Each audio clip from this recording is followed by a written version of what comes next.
নমস্কার বন্ধুরা, সবাইকে শর্মিষ্ঠার হেসেলে স্বাগত। আশা করি সকলেই খুব ভালো আছেন। আজ আপনাদের সাথে আরেকটি নতুন রেসিপি শেয়ার করব, যার নাম ডাল পেঁপের ছক্কা। এটা খুবই সহজ এবং সুস্বাদু একটি রেসিপি। আমি প্রতিবারই বলে থাকি যে একটা সহজ সুস্বাদু, আমি চেষ্টা করি আপনাদের কাছে সহজভাবে রান্নাগুলোকে পরিবেশন করতে, যাতে সময়টা খুবই কম লাগে। আর এই পেঁপে এতটাই সুস্বাদু হয় যে যারা পেঁপে খেতে চাবেন না তারাও কিন্তু আর একবার এই পেঁপের রেসিপিটা আপনাদের কাছে আবদার করবেন খেতে। এটা বানানো খুব একটা কঠিন নয়, আর এতে ঘরোয়া উপকরণ দিয়েই কিন্তু এটা তৈরি হয়ে যায়। চলুন তবে রেসিপিটিতে যাওয়া যাক। এখানে পেঁপে তো লাগছেই, এছাড়াও লাগছে নারকেল কোরানো আর মটরের ডাল হাফ কাপ। একটা গোটা ওই মাঝারি সাইজের পেঁপের জন্য আপনি এই 80 থেকে 100 গ্রাম মটর ডাল সারা রাত ভিজিয়ে ভালো করে ধুয়ে নিয়ে ভিজিয়ে রেখে দেবেন। যদি হাতে সময় না থাকে সেক্ষেত্রে 2-3 ঘন্টা ভেজাতে পারেন, তবে বেশি ভেজালে ডালটার বড়াটা নরম হবে এবং ভালো হবে। এবার পেঁপের খোসা ছাড়িয়ে ভালো করে ধুয়ে নিয়ে তারপর এরকম লম্বা লম্বা ফালি করে নিতে হবে বীজগুলোকে ফেলে দিয়ে। তারপর পেঁপেগুলোকে ডুমো ডুমো টুকরো টুকরো করে কেটে নিতে হবে। এই রেসিপিটি আপনারা ভাত, রুটি, লুচি, পরোটা সব কিছুর সাথেই কিন্তু খেতে অসম্ভব ভালো লাগে। এটা ব্রেকফাস্টে, লাঞ্চে বা ডিনারেও দিতে পারেন। এবার একটা প্যানে জল গরম করতে হবে নুন দিয়ে। জলটা ফুটে উঠলেই পেঁপেটাকে এর মধ্যে দিয়ে দিতে হবে। এইভাবে সিদ্ধ করলে, একটু মাঝারি সিদ্ধ করতে হবে, এবং এভাবে সিদ্ধ করলে কিন্তু কষা ভাবটা থাকে যেটা পেঁপের, সেটা কিন্তু চলে যায়। একদম গলিয়ে ফেলবেন না, মাঝারি সিদ্ধ হবে এটা, কারণ পরবর্তীকালে সাঁতলানো হবে, একটু জলে ফুটবে, তাতে আর বাকিটা সিদ্ধ হয়ে যাবে। এবার যে মটর ডালটা নিয়েছিলাম তাকে পেস্ট করে নিয়েছি 2 টেবিল স্পুন জল দিয়ে।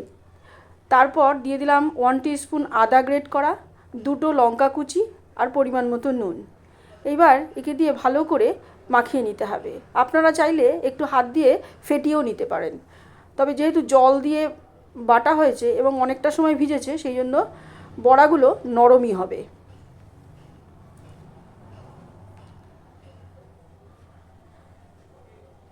অনেকেই পেঁপে খেতে চান না, কিন্তু এইভাবে পেঁপে রান্না করলে তারা কিন্তু মানে বারংবারই এটা খেতে চাইবেন।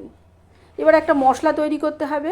মশলাটার মধ্যে লাগছে 2 টিস্পুন জিরের গুঁড়ো, 1 টিস্পুন ধনের গুঁড়ো, 7 থেকে 8টা কাজু বাদাম, আর 10 থেকে 15টা কিশমিশ, আর লঙ্কা এখানে 3টে লঙ্কা দিয়েছি আমি। এটা আপনারা আপনাদের স্বাদ অনুযায়ী লঙ্কাটা দেবেন। দিয়ে একে গুঁড়ো করে নিতে হবে। আর একটু আদা দিতে হবে, আর দিতে হবে এই পরিমাণ, মানে 1/4 চামচেরও কম জায়ফল গুঁড়ো। আদাটা এখানে হাফ ইঞ্চি দিয়েছি গ্রেট করে।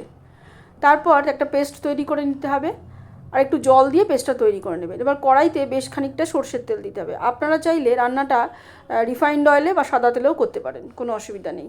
এবার বড়াগুলোকে একদম মিডিয়াম ফ্লেমে রেখে ভেজে নিতে হবে, তবে বেশি লাল করে ভাজবেন না, মাঝারি লাল করে কিন্তু এপিট ওপিট করে ভালো করে ভেজে নিতে হবে। বেশি কড়া করে ভাজলে সেক্ষেত্রে শিটে হয়ে যাওয়ার সম্ভাবনা থাকে, এবং যে জলটা দেওয়া যাবে সেটা অতিরিক্ত জল টেনে নেবে বড়াটা। দেখুন প্রথম পর্যায়ে ভাজা হয়ে গেছে। এবার যে পরিমাণ নিয়েছিলাম তাতে 2 পর্যায়ে কিন্তু এটাকে ভাজতে হবে। অবশ্যই কিন্তু মিডিয়াম ফ্লেম রাখবেন বড়া ভাজার সময়, লো মিডিয়াম ফ্লেম। এইরকম মাঝারি লাল করে ভেজে নিতে হবে। এবার কড়াইতে আরেকটু তেল দিয়ে দিয়েছি, আর দিলাম 2 টুকরো দারচিনি আর 4টে এলাচ থেতো করে। এছাড়া আর কিন্তু কোনো ফোড়ন হবে না। এই ফোড়নটা দিয়ে আর দিতে হবে তেজপাতা। আর এইভাবে ফোড়নটা যখন সুন্দর গন্ধ বেরোবে, লো ফ্লেমে রাখবেন, ফোড়নটা থেকে যখন সুন্দর গন্ধ বেরোবে তখন দিয়ে দেবেন পেঁপেটা। পেঁপেটাই দারচিনি এলাচে সাঁতলানোর ফলে পেঁপের যে আর সিদ্ধ করার পরেও যে একটু কষা ভাব থাকে সেটাও কিন্তু এতে চলে যাবে, আর পেঁপেতে একটা সুন্দর ফ্লেভার আসবে। একে দিয়ে হালকা সোনালি করে ভেজে নিতে হবে, এবং ঝোলে যে পরিমাণ নুন লাগবে সেই পরিমাণ নুন, আমি 1 টিস্পুন নুন দিয়েছি এখানে, আর হাফ টিস্পুন হলুদ দিয়েছি। দিয়ে একে মিডিয়াম ফ্লেমে রেখে হালকা সোনালি করে ভেজে নিতে হবে। দেখুন সোনালি করে ভাজা হয়ে গেছে। এবার বড়াগুলোকে দিয়ে দিতে হবে। দিয়ে এবার যে পেস্ট করা মশলাটা ছিল সেটাকে দিয়ে মিনিট 3 কষিয়ে নিতে হবে।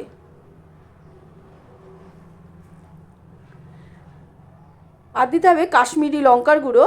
এখানে হাফ টিস্পুন কাশ্মীরি লঙ্কার গুঁড়ো দিয়েছি, 1 টিস্পুন চিনি দিয়েছি।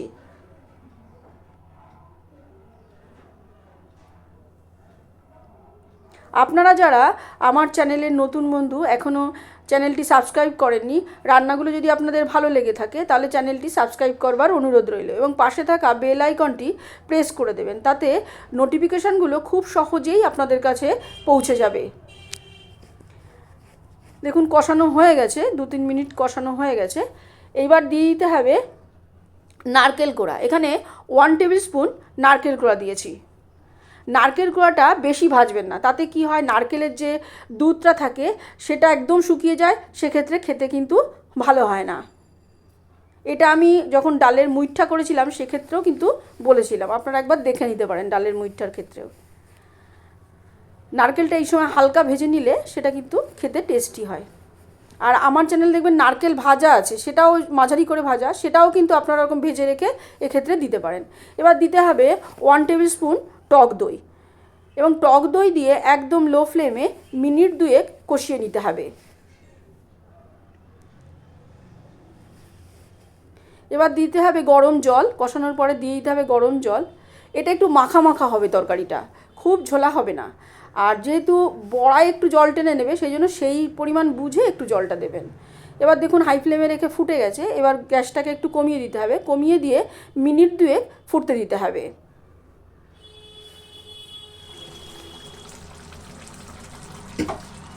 পেঁপে কিন্তু শরীরের পক্ষেও খুবই ভালো একটা সবজি। এবার দিয়ে দিতে হবে ঘি। এখানে 1 টিস্পুন ঘি দিয়েছি।